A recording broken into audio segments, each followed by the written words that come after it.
minutos pasaron ya de la hora 13 en todo el país. ¿Qué tal? ¿Cómo les va? ¿Cómo andan? Buenas tardes para todos. Bienvenidos nuevamente a compartir una edición más de El Resumen de Noticias con lo más importante que nos ha dejado la jornada de Medios Rioja. Estamos actualizando los datos del tiempo. La temperatura está ahora en La Rioja capital, 17 grados 6 décimas. La humedad es del 77%. El cielo está mayormente nublado. La máxima prevista para hoy es de 19 grados. Recuerden que el Servicio Meteorológico Nacional nos indica lluvia para lo que resta de la jornada, pero el porcentaje es muy bajo, entre un 10 a un 40% de probabilidad. Eso indica que puede ser mínima, pero que va a llover por la tarde. 4 minutos pasaron ya de la hora 13. Estamos saludando a los amigos de Capital, a los del interior, que tengan un bonito resto de jornada. Y comenzamos con toda la información, con el mismo equipo que me acompaña, como todas las tardes. En la operación técnica puesta al aire de la 96.9 está el señor Matías Vilanova. En la puesta al aire de Canal 11 está Agustín Flores. En la producción de este programa, el señor Estefano Teteviña. Eso es un antro de delincuentes. Por favor, che. Mi nombre es Gaby Fernández y estamos trabajando bajo la dirección general de Ignacio Galeano. Juntos, hasta las 14 horas, estamos haciendo el resumen de noticias con lo más importante que nos ha dejado la jornada de Medios Rioja. Y vamos a comenzar justamente con los títulos del ámbito local de www.mediosrioja.com.ar.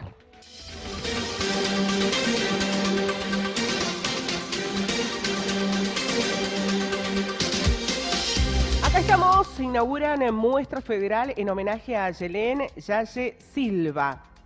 Este lunes a las 18 horas en la ciudad se convierte en un epicentro en realidad de la memoria y la expresión artística con la inauguración de Acá Estamos, una muestra federal, audiovisual y fotográfica que busca reafirmar la organización y la lucha colectiva.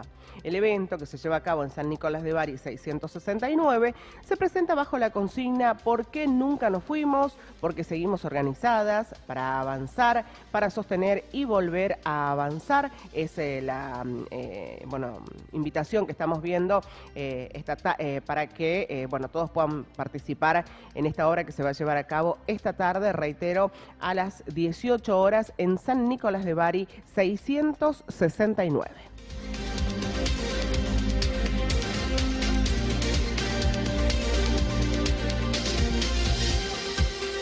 Hallan un vehículo con la puerta abierta en la terminal de Villa Unión. En horas del mediodía de este lunes se registró una situación inusual en la terminal de ómnibus de esta ciudad.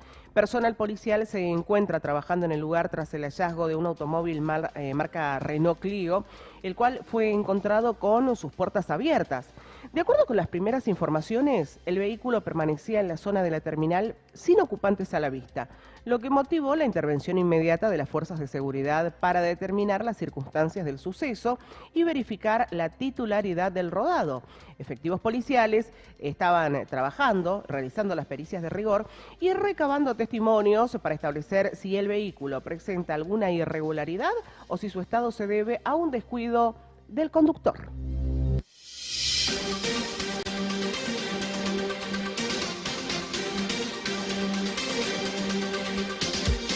Estudiantes del Colegio Provincial de Aminga se movilizan contra el hostigamiento mediático hacia su rectora. La comunidad educativa alzó la voz para denunciar una campaña de desprestigio en redes sociales y ratificar su respaldo a la actual gestión institucional. En una muestra de unidad, el Colegio Provincial de Aminga llevó adelante una manifestación esta mañana justamente y fue para ponerle freno a una situación que califican como un hostigamiento sistemático. Según informaron, una página digital local mantiene una campaña de publicaciones falsas e infundadas contra la rectora de la institución, situación que se repite de manera constante desde el mes de marzo.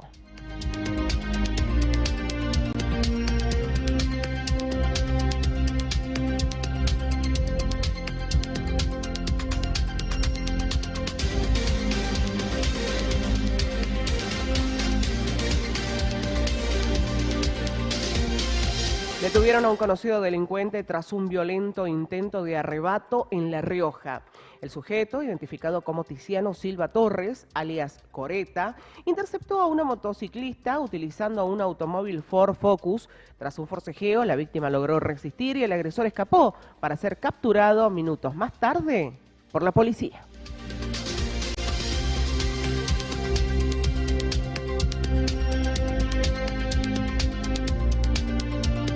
Zárate sobre la siniestralidad vial. Estamos dentro de los números de la problemática normal. El ministro de Seguridad, Justicia y Derechos Humanos, Miguel Ángel Zárate, abordó esta mañana en diálogo con Medios Rioja la situación de la siniestralidad vial en la provincia, calificándola como un problema estructural que, lejos de representar un escenario alarmante, mantiene una tendencia a la baja en comparación con el año anterior.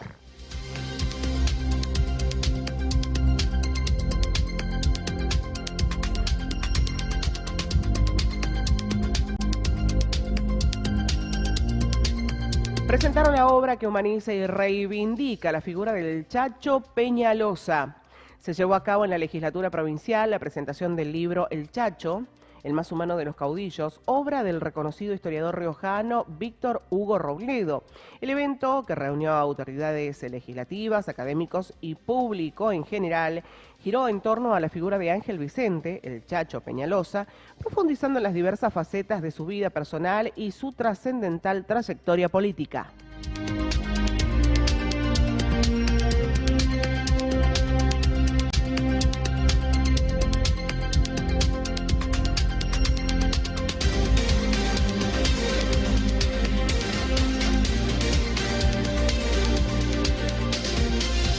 Crisis industrial en La Rioja, cerró otra fábrica textil y hay 20 familias que quedaron sin empleo. En este caso, la Secretaría de Trabajo Provincial confirmó el cese de actividades de la firma textil y advirtió sobre la delicada situación que atraviesa el parque industrial con un 70% de capacidad ociosa en el sector. El pasado viernes, la empresa de confección de indumentaria femenina Big Moy cerró definitivamente sus puertas. La decisión, comunicada por los apoderados de la firma a las autoridades laborales, se fundamenta en la estrepitosa caída de las ventas a nivel nacional, un escenario donde el consumo se ha restringido a productos de primera necesidad, dejando a la vestimenta fuera de las prioridades de los hogares.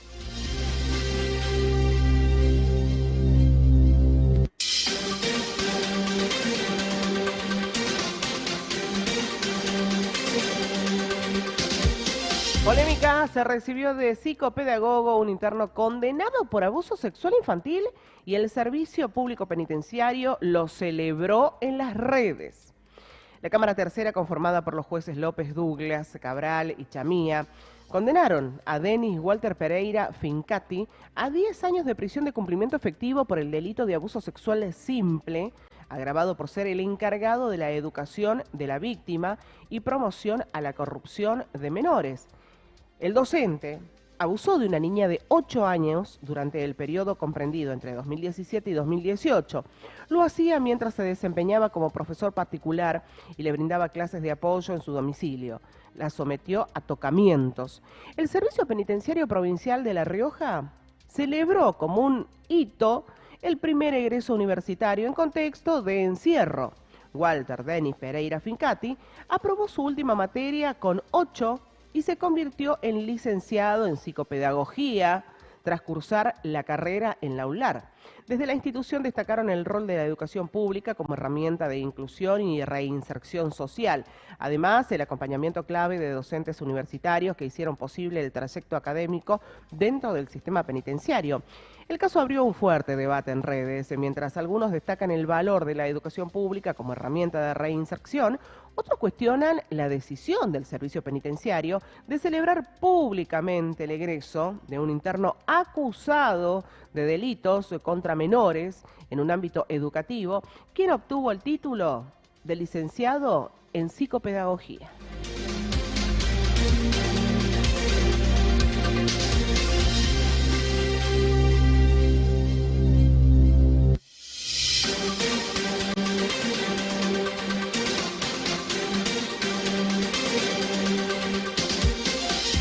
Ahora 13 minutos en todo el país. Esta mañana, bueno, tuvimos una nota muy importante en Medios Rioja y es con Liliana Olivero, que es ex legisladora y referente feminista en Córdoba de la agrupación Isadora.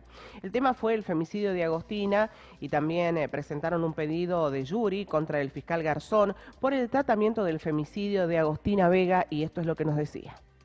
¿Qué tal? Buen día, ¿cómo están ustedes? Bien, bien, muchas gracias por atendernos, Liliana. ¿Qué es lo que ven ustedes en la conducta, el desempeño y cómo llevó adelante el fiscal Garzón la investigación y la parcial resolución del caso para plantear este jury en su contra?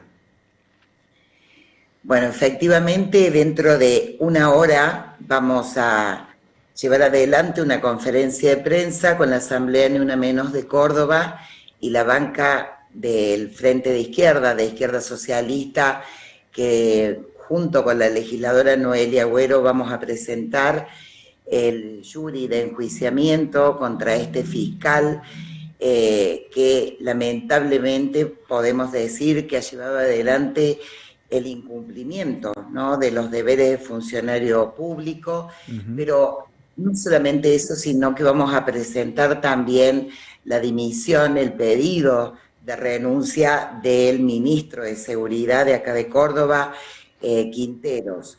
La verdad que esto es no solamente una conmoción para Córdoba, sino para todo el país. Es un femicidio que se podría haber evitado, ya que todos los procedimientos, desde el alerta Sofía hasta los protocolos, fueron evitados, ¿no? Recién a los 4 días se declara o decreta el alerta Sofía, no se llevó adelante la inspección real como debía ser del domicilio de Barrelier, un puntero político del peronismo cordobés, ligado no solamente a la barra brava de institutos, sino con antecedentes penales donde el fiscal Iván Rodríguez ya lo había dejado en libertad el año pasado.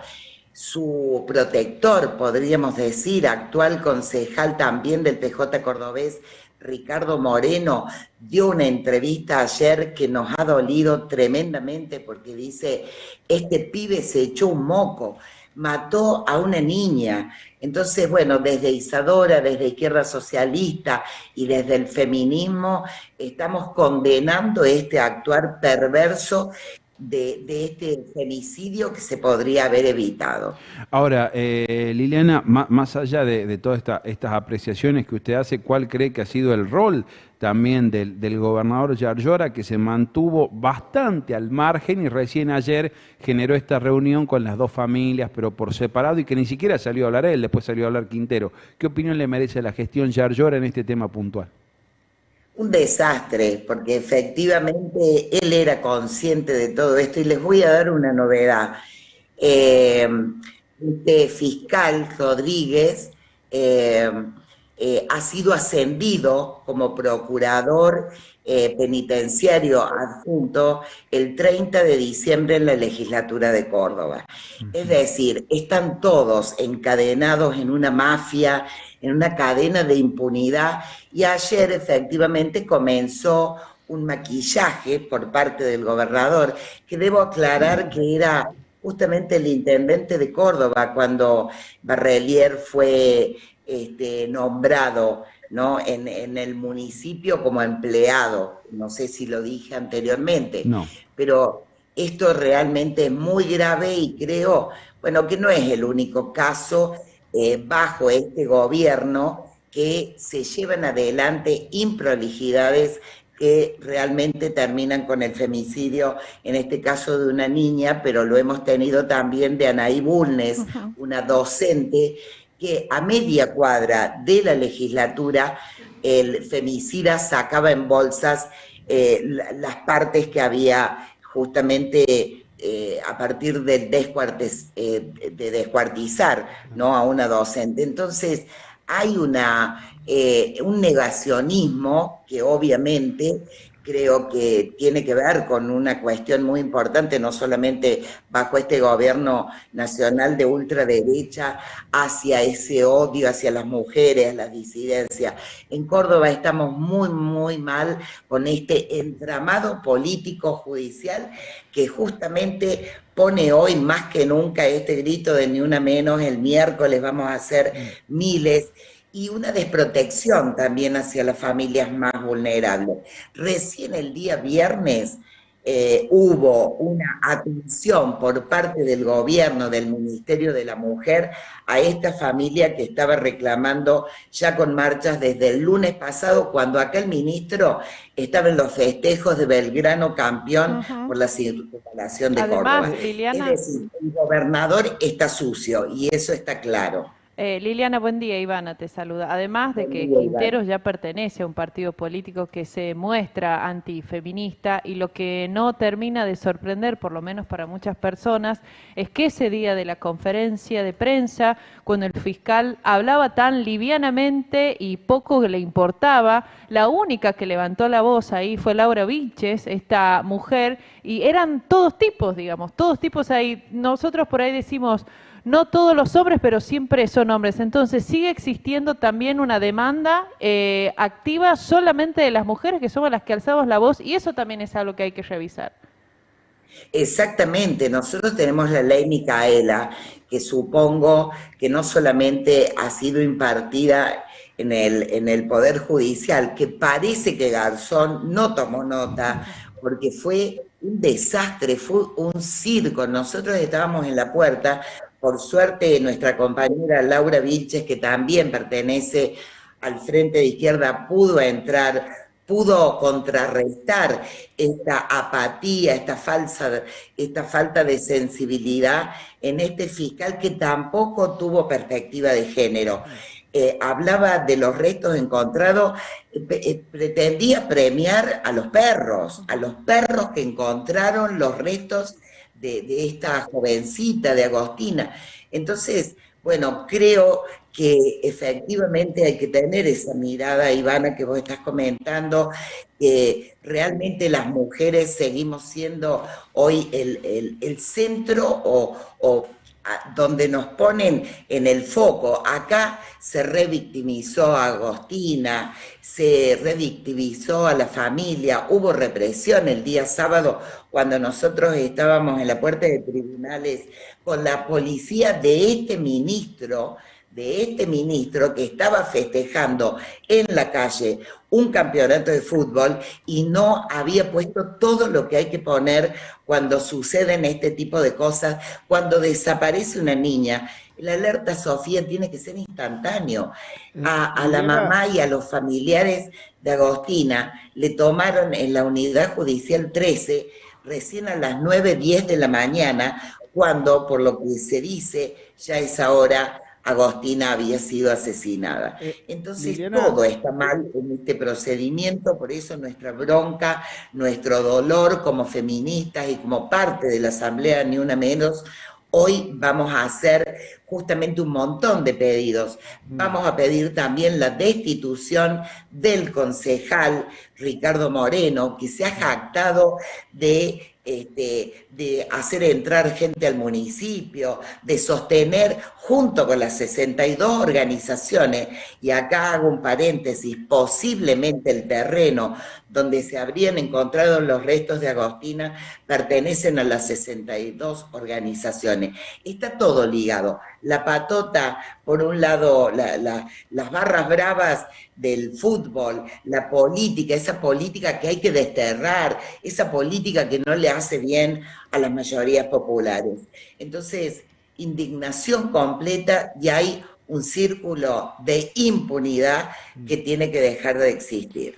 Liliana, yo cuando escuchaba el sábado por la noche la entrevista, la conferencia, perdón, del fiscal, me llamó la atención cómo hacía hincapié en puntualizar que Agostina fue asesinada la misma noche que desapareció, antes de las 2 de la mañana.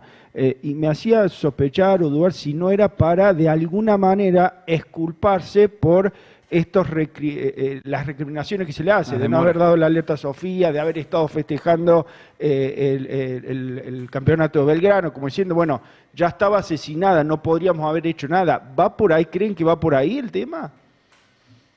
Puede ser una excusa.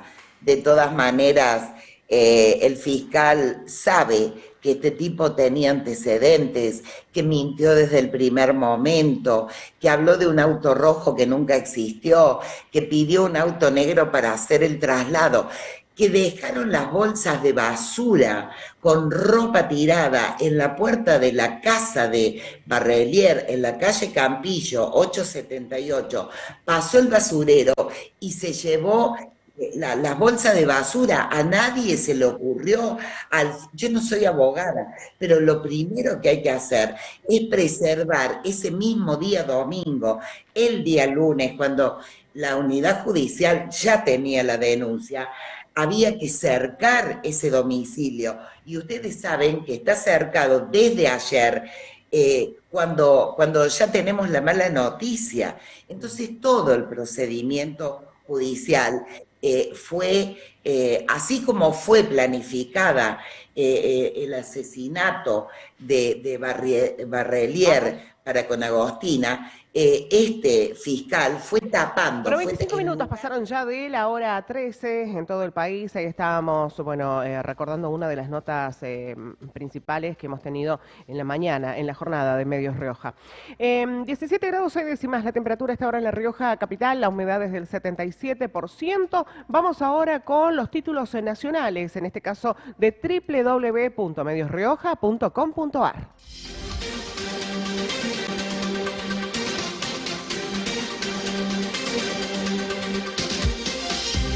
La Rioja dijo presente en el Congreso Bonaerense del Trabajo.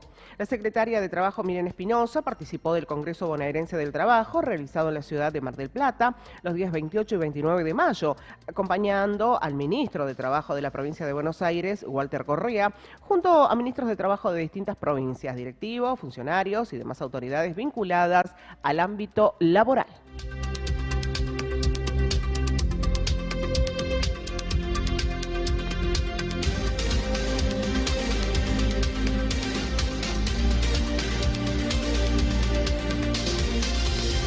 El Gobierno Nacional evalúa suspender el desfile militar del 9 de julio en medio del ajuste a defensa. El Gobierno Nacional evalúa suspender el desfile militar del 9 de julio en un contexto marcado por el ajuste en el Ministerio de Defensa, la reestructuración de partidas, en este caso, y también tensiones internas en las Fuerzas Armadas, según coinciden fuentes oficiales y del ámbito castrense. En la Casa Rosada aseguran que el evento no está previsto en la agenda operativa y que hasta el momento no hubo indicaciones para iniciar los preparativos, mientras que las fuerzas señalan que no están dadas las condiciones presupuestarias ni el clima interno para avanzar con un despliegue de gran escala, según pudo saber la agencia de noticias argentinas.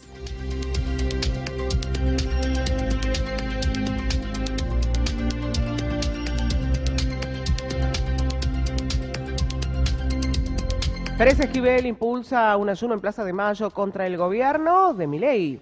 Esta iniciativa emerge de la Mesa Ecuménica por la Democracia, la Vida y el Bien Común, que, junto al Premio Nobel argentino, realizará esta jornada en Plaza de Mayo. El Premio Nobel de la Paz, Adolfo Pérez Esquivel, y la Mesa Ecuménica por la Democracia, la Vida y el Bien Común convocaron a una protesta en Plaza de Mayo contra el gobierno de Javier Milei bajo el título Jornada de Ayuno y Oración para despertar las conciencias, que extenderá desde el próximo martes 2 hasta el 9 de junio.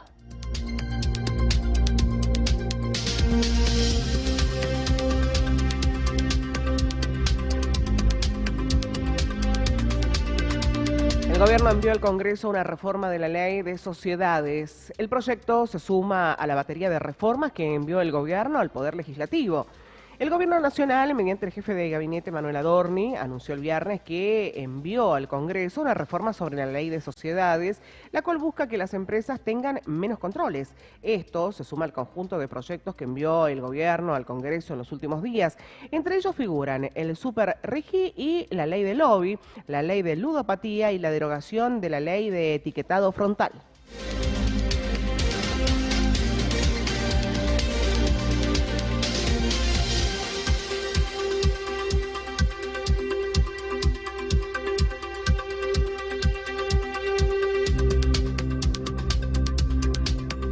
A días de Ni Una Menos, el debate vuelve a las calles, femicidios, datos en disputa y el ajuste de Milei. La Corte registró una baja en víctimas directas, pero organizaciones feministas advierten que el recorte judicial no cuenta toda la violencia. El 3 de junio, organizaciones sociales, sindicales y estudiantes volverán a concentrarse frente al Congreso. A pocos días de una nueva movilización por Ni Una Menos, el debate sobre la violencia de género vuelve al centro de la escena pública con una pregunta incómoda. ¿Bajaron los femicidios o cambió la forma de contarlos?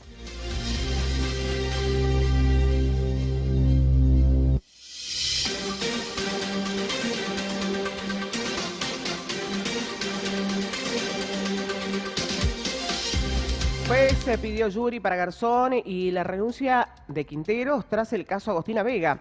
A través de sus redes sociales, el senador cordobés apuntó contra la justicia provincial por el manejo del caso y reclamó el jury para el fiscal Garzón y la salida de Juan Pablo Quinteros. La confirmación del hallazgo sin vida de Agostina Vega generó una fuerte repercusión política en Córdoba, luego de que se conociera que la adolescente de 14 años fue encontrada muerta este sábado en un descampado de barrio Ampliación Ferreira. El senador nacional Luis Juez publicó un duro mensaje con críticas dirigidas a la justicia y al gobierno provincial.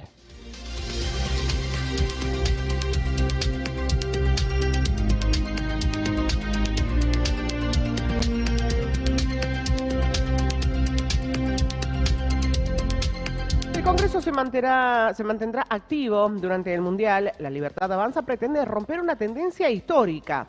Históricamente, durante los mundiales, que tienen lugar cada 4 años, la actividad legislativa se apagaba casi por completo durante el transcurso del Mundial de Fútbol que se disputará en Estados Unidos. La Libertad Avanza buscará romper una tendencia histórica al mantener activo al Congreso con varias comisiones funcionando en ambas cámaras e incluso se especula con posibles sesiones.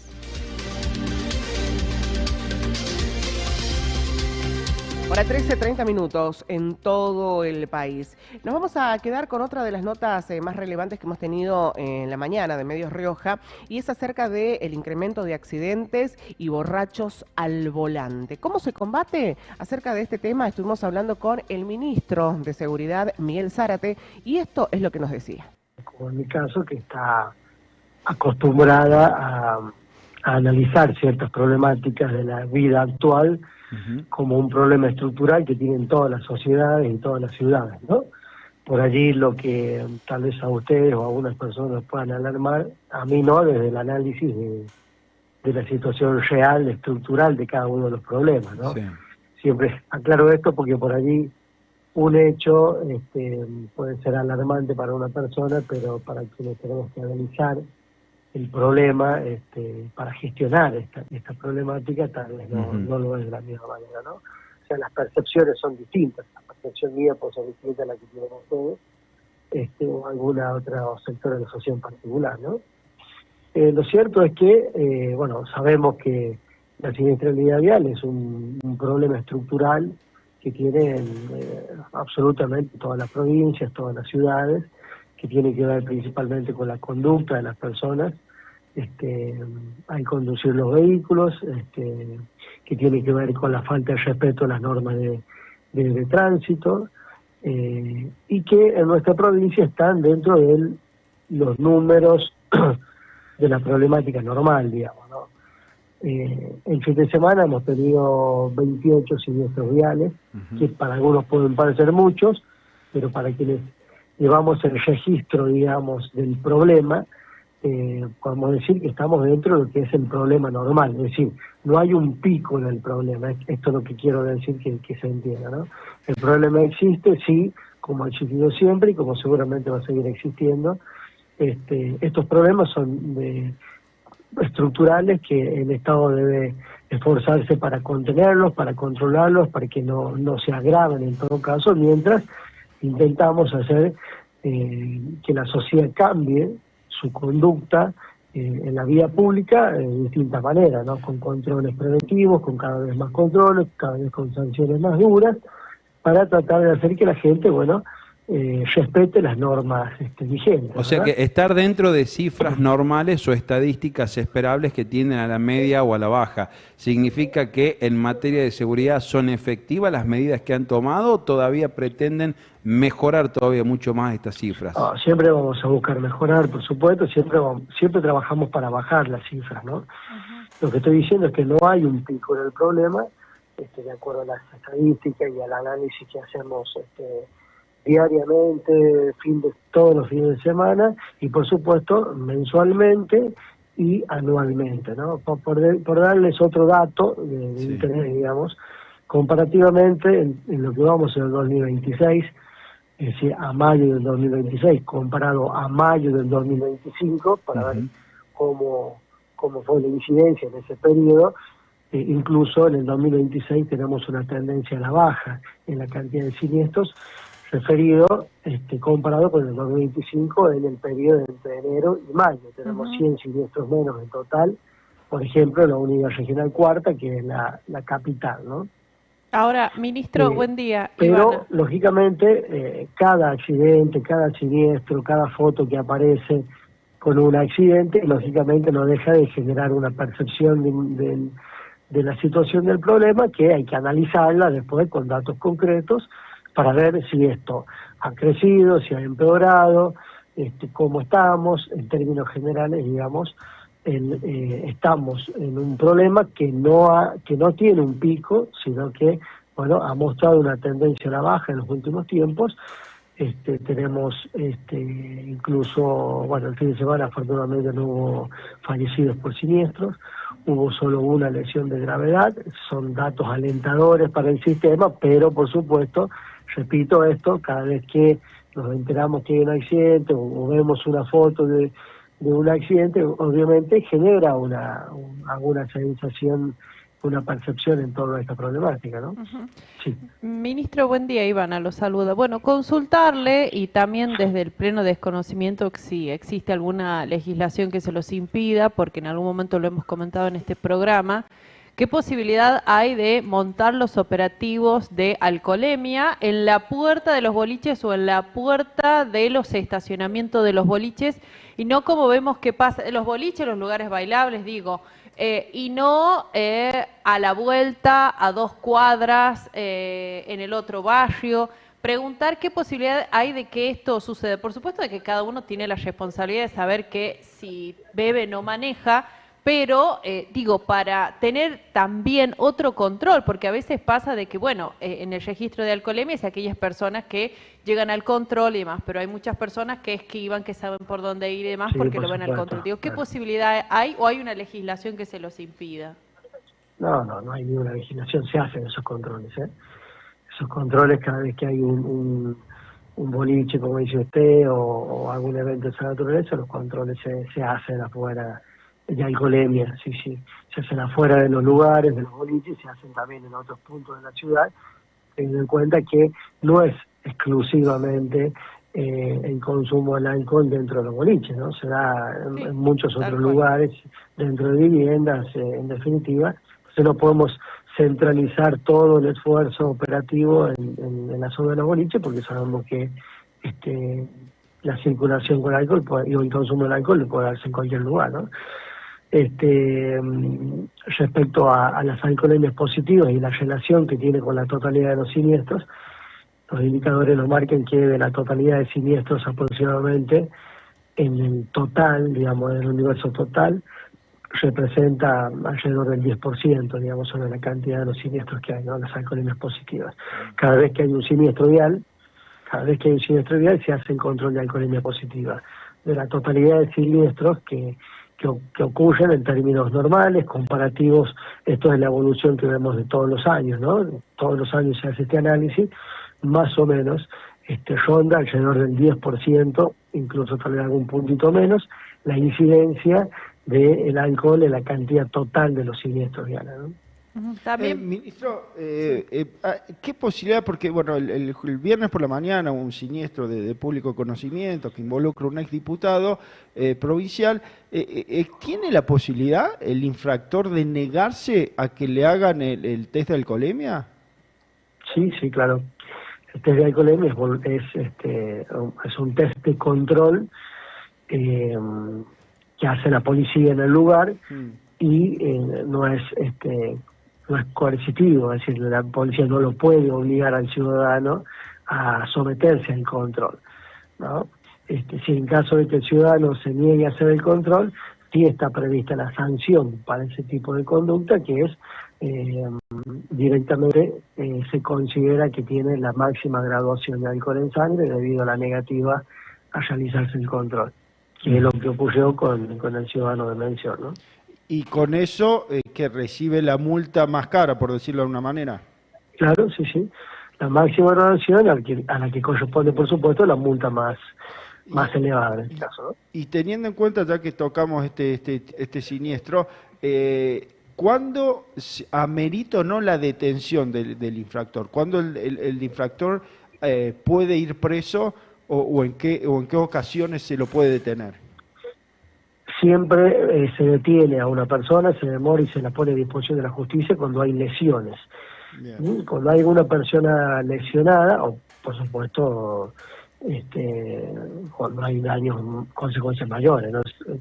Estamos hablando de la posibilidad de la causal mínima, digamos, ¿no? Ya que sea una persona fallecida, por supuesto que sí, pero si existe una persona lesionada, con lesiones graves, inmediatamente esa persona es detenida, se comunica al juez en turno, quien en definitiva va a disponer la situación de esa persona, si va a quedar detenida penalmente por el delito de lesiones o no, pero la policía en el acto demora a la persona y la pone a disposición de la justicia. O sea que en el caso de Carrizo del día viernes, del picudo Carrizo, como se lo conoce de manera popular, no fue detenido porque no causó ninguna lesión en la vida de ninguna persona, pero como se negó a realizarse la alcoholemia, se le va a aplicar el monto máximo de la multa, corríjame usted si estoy en lo correcto, un poco más de 1 millón de pesos.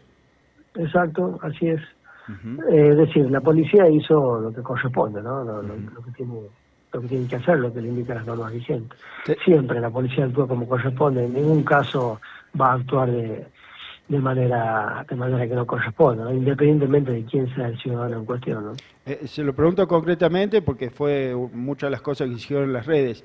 Puntualmente, en este caso, ¿no hubo ningún tipo de privilegio para el exdiputado? No, en absoluto, no. O sea, el hecho de que sea exdiputado no debe ser un ciudadano común para las normas vigentes.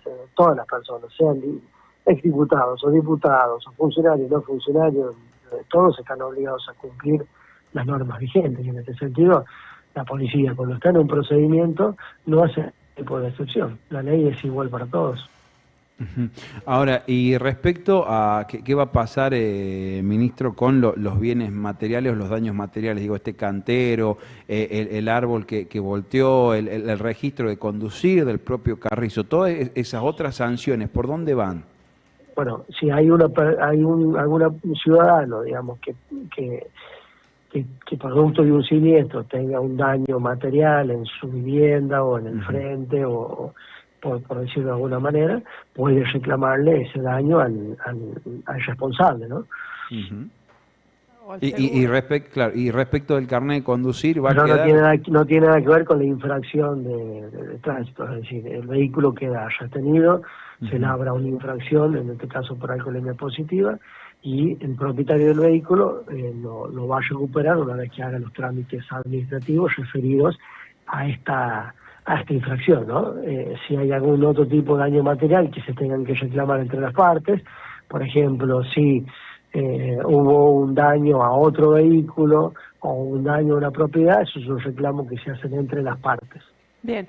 Ministro, preguntarle también, no sé si es por la época del año también o cómo disminuyó, que nosotros por ahí solemos ver en verano, toda esta cantidad de motos, incluso que vienen de otras provincias y hacen como toda esta, no sé, caravana masiva.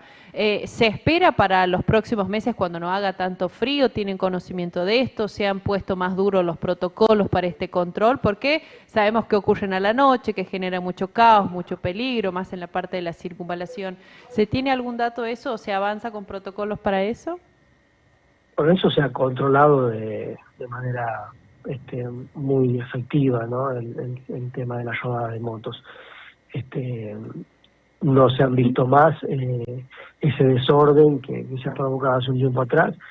Se ha controlado gracias a una fuerte un fuerte trabajo por parte de la policía principalmente, una instrucción que tienen de trabajar en este sentido de manera permanente. Se ha sumado como una tarea más de prevención y de control diario y permanente de la policía respecto a estos motociclistas que generan desorden en la vía pública. Entonces todos los días se hace un seguimiento diario, focalizado sobre todo los fines de semana, para no tener estos desórdenes. Esto no quiere decir que a veces por allí ya un grupo menor de motos o tal vez de manera individual, como lo están haciendo, digamos, determinados jóvenes en un barrio. Bueno, 44 minutos pasaron ya de la hora 13. Nosotros seguimos, estamos en vivo haciendo el resumen de noticias con lo más importante que nos ha dejado la mañana, la jornada de Medios Rioja. Vamos a quedarnos ahora con la última parte de nuestro programa y en este caso con los títulos internacionales de www.mediosrioja.com.ar.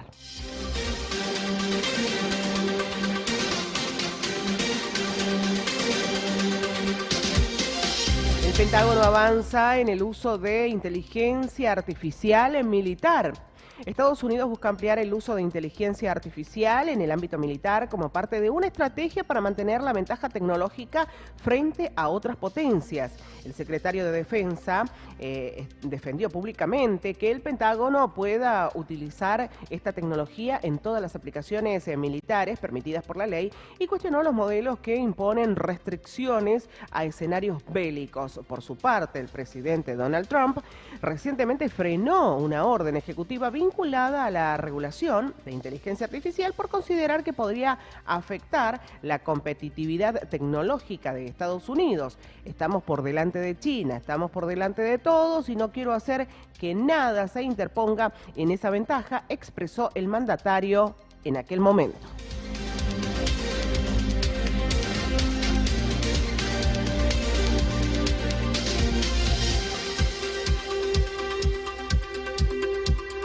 Petro no reconoce los resultados de Colombia, como presidente no los acepto, dijo. El presidente colombiano había dado su respaldo al candidato Iván Cepeda, que salió segundo. El presidente de Colombia, Gustavo Petro, aseguró este domingo que no reconoce los resultados de la primera vuelta electoral en la que el abogado derechista Abelardo de la Espriella se impuso sobre el candidato oficialista, en este caso que es Iván Cepeda. Como presidente no los acepto, sentenció el mandatario a través de su cuenta oficial en la red social X, apuntando de forma directa contra el sistema de preconteo y el software del escrutinio gestionado por las firmas privadas, al que viene cuestionando con dureza desde hace meses.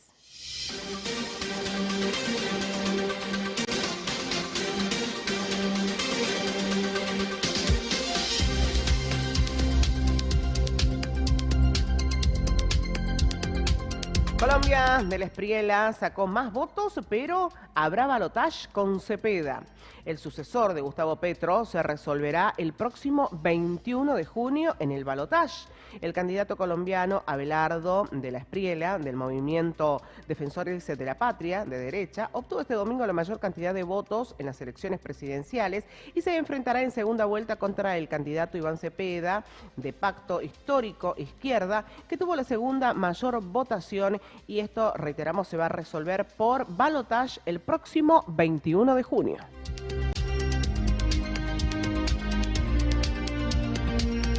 47 minutos pasaron ya de la hora 13 en todo el país. Otra de las notas más relevantes que hemos tenido en la mañana de hoy fue con Soledad Varas, que es abogada. El tema es, se recibió de psicopedagogo un interno condenado por abuso sexual infantil y el Servicio Penitenciario Provincial lo celebró en redes. La verdad que es un tema que ha generado debate, por lo menos en nuestra página, porque muchos por ahí celebraban el tema de la educación y otros al mismo tiempo condenaban que el Servicio Penitenciario Provincial haya celebrado en esta oportunidad este suceso como un hito, teniendo en cuenta la condena por la que está detenido esta persona en cuestión. Esto es lo que nos decía la doctora Soledad Varas al respecto. Y bueno, se desarrolló un proceso normal, como es este tipo de causas. Lo único que podía dar la particularidad era de que ambos padres pertenecían a las fuerzas de seguridad, tanto a la policía de la provincia como a la policía federal, y la verdad que era mucha angustia para ellos, una situación que yo creo que ha costado muchos años poder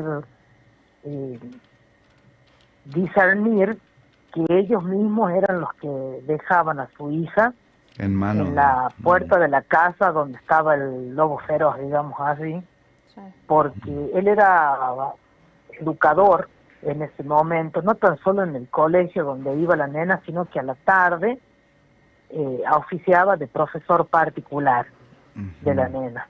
Sí. Hasta que, por supuesto, la nena le contó, me acuerdo, yo ahora cuando uno ve estas publicaciones es como que revive todo lo vivido en esos años, y de acuerdo a las constancias de la causa, la nena le cuenta a su abuelita y le cuenta del juego que tenía el profesor con ella, que se llamaba Verdad o Feto. No me olvido nunca.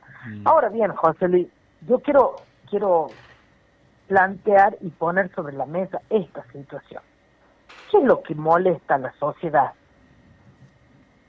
¿Por qué? Porque lo del título, me decía, perdón, Sole, me hablas de lo del título, que lo celebran como un hito desde el servicio penitenciario. Claro, yo quiero diferenciar esta situación y yo quiero entender cuál es el enojo de la sociedad, pero también comprender una serie de situaciones, preceptos legales. Yo como mujer estudiosa del derecho, te debo decir que la Constitución Nacional dice específicamente que la cárcel no es para castigo, sino para reinserción de los detenidos. Una reinserción en la sociedad, una reinserción familiar, una reinserción laboral, etcétera, etcétera. También entendemos la función y el objetivo que cumple la educación pública en estos establecimientos de encierro, que por supuesto es muy loable y es muy importante, y te hace ver la eficacia de estos sistemas en donde, no obstante el contexto de encierro, se puede estudiar. Ahora bien, yo sí quiero ser clara en esto. ¿Sabes qué molesta? Molesta que sea festejado como un trofeo de la gestión que se está llevando a cabo por la directora en el servicio penitenciario. Un hito, lo que comunican ellos de ¿Un hito de quién? ¿Un hito de quién? ¿De la educación pública? Claro, no, para ellos, como gestión. Por eso un hito de la persona que elige esa profesión, o un hito de la gestión. Entonces yo ahí es donde me he sentido altamente molesto también, porque tenemos que tener en cuenta que la profesión de psicopedagogo tiene por fin único y exclusivo trabajar con menores, lamentablemente. Y usted le puede decir, o me puede comparar la cantidad de detenidos, presos, condenados, que se han recibido de abogados. Y también es una contradicción de la realidad. Es como decirte, la realidad supera la ficción. Que de pronto está condenado y se recibe de abogado. ¿Entiendes? Ahora bien, específicamente la licenciatura en psicopedagogía aborda problemática de menores y trabaja con menores de edad. Sí, en el ámbito escolar. Entonces, muchas veces. Creo que debería, ahora bien, yo creo que acá lo importa, pero por otro lado, a pesar de esta crítica que yo hago de que ha sido levantado como un trofeo, también creo yo que en esta crítica va la posibilidad de decir gracias por haberlo publicado. ¿Sabe por qué? Porque esto tiene que generar una responsabilidad altísima para el colegio de psicopedagogos, que es el que va a otorgar la matrícula, para Claro. Ejercer. la habilitación y ejercer legítimamente la profesión. Entonces, al final yo digo, bueno, esto no hay mal que por bien no venga, como dice el dicho. Agradecer al servicio penitenciario que, por festejar un logro grandísimo de la gestión, nos viene a poner en sobreaviso, y más que todo del colegio de psicólogos, en donde el colegio va a tener la responsabilidad de otorgar una matrícula, para lo cual, por supuesto, más allá del título habilitante, que es lo principal, tiene que cumplir varios requisitos, entre ellos los antecedentes penales. Seguro. Entonces ahí es importante que el presidente, la persona que esté desempeñándose como cargo del colegio o consejo, claro, sea meticuloso en esta situación. A ver, Sole, querida, pero decir, perdóname, yo siempre que te pregunto y cosas que me desburran, incluso a veces disintiendo con vos, pero por ejemplo hoy vos tenés de colega a un tipo, a un juez que mandaba a matar gente, que cumplió una grosa condena, creo que 23. Que no la cumplió. No la cumplió. Bueno, pero que la gran parte. Exacto. Ahora que no la cumplió. Te pregunto, mi querida amiga, el que le otorga, creo que tiene 8 o 10 años, ¿no, Cande? 8 o 10 años tiene Pereira. Cuando cumpla la condena, él paga la deuda con la sociedad, que es lo que nos mandaba mensaje esta mañana. Acá la discusión es esta foto, como una fiesta de parte de la... Acá creo yo que la discusión, más allá de la discusión, querido, acá hay un riesgo. Porque una cosa es cumplir la condena, y eso a mí no me acredita. No, claro, hubo un tribunal que lo condenó, obvio. Sí. Bueno, 5 minutos nos separan de la hora 14 en todo el país. Hemos llegado al final de una edición más con lo más relevante, lo más importante que hemos tenido, que nos ha dejado la mañana, la jornada de Medios Rioja. Nosotros nos vamos, la temperatura a esta hora en La Rioja capital es de 17 grados 6 décimas, la humedad es del 77%. Estuvimos trabajando para ustedes en la operación técnica puesta al aire de la 96.9, el señor Matías Vilanova, estuvo trabajando en la puesta al aire de Canal 11, Agustín Flores, en la conducción de este programa, bueno, mi nombre es Gaby Fernández, en la producción Estefano Tete Viñas y todos, por supuesto, bajo la dirección general de Ignacio Galeano. Nos reencontramos mañana, si Dios quiere. Un beso grande para todos, que tengan un bonito resto de jornada y un mejor comienzo de mes. Chao.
someday, someday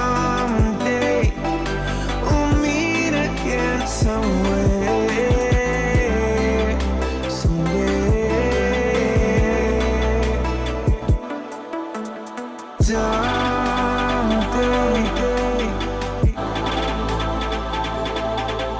we'll meet again someday, yeah, someday.